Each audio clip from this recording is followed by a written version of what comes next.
couple of things. One is thank you guys for coming. I'm sure a lot of you guys know me from the TV show The Office, and I wasn't begging for a cheer, and many of you are thinking, like, why is the weird dude with the weird haircut from The Office writing a book that's not a comedy book, but it's a book about big ideas, life's big questions, philosophy, spirituality, and creativity, and being a human being. Like, why is that weird chubby dude doing that? And that's a very good question. I don't exactly know why, but I'll say a little bit about that.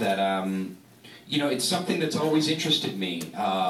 Ever since I was a kid, I grew up in a very kind of, I would say, eclectic bohemian type family in Seattle in the 70s, and you know,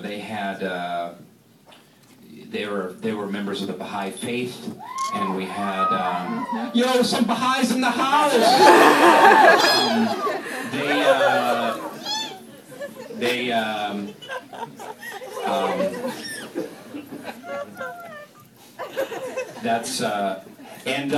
But we had a lot of interesting ways of looking at, you know, religious beliefs and philosophy, and my dad had, you know, book collection of, you know, philosophers and mystics and poetry and, you know, Sufi poetry collection and stuff like that. I mean, it was pretty.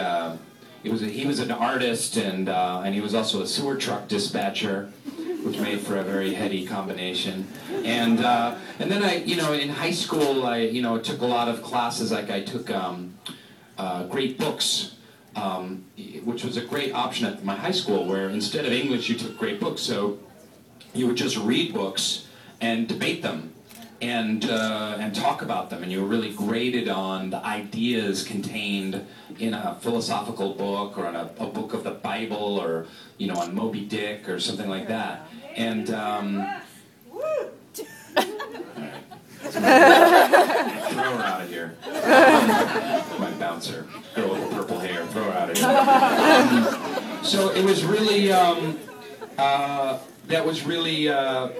it was really important to me. And then, you know, I moved to New York City, and you know, was really into being an artist and bohemian type, and you know, dyed my hair and talked about Chekhov till 3 o'clock in the morning, and so there was that whole facet of my life. And I talk a lot about this. I wrote a little introduction to the book, and I talk about that kind of a journey. And so when I had the opportunity to become well known because of The Office, I just thought, wow, we have a chance here to do something really special with this. And Devin and I had become friends at that point, and he shared a lot of the same interests, and he's, you know, just a brilliant mind, and he can work in computers and compose music and direct things and take pictures and, you know, do almost everything. And we were like, we want to do something really special on the internet, because Soul Pancake mostly is or was a website, and we wanted to do something to make the internet a better place. You know, the internet is mostly a lot of, like, car insurance ads, and it's just a lot of crap, and it's just kind of the worst of humanity. And we wanted to do something uplifting and interesting, and these issues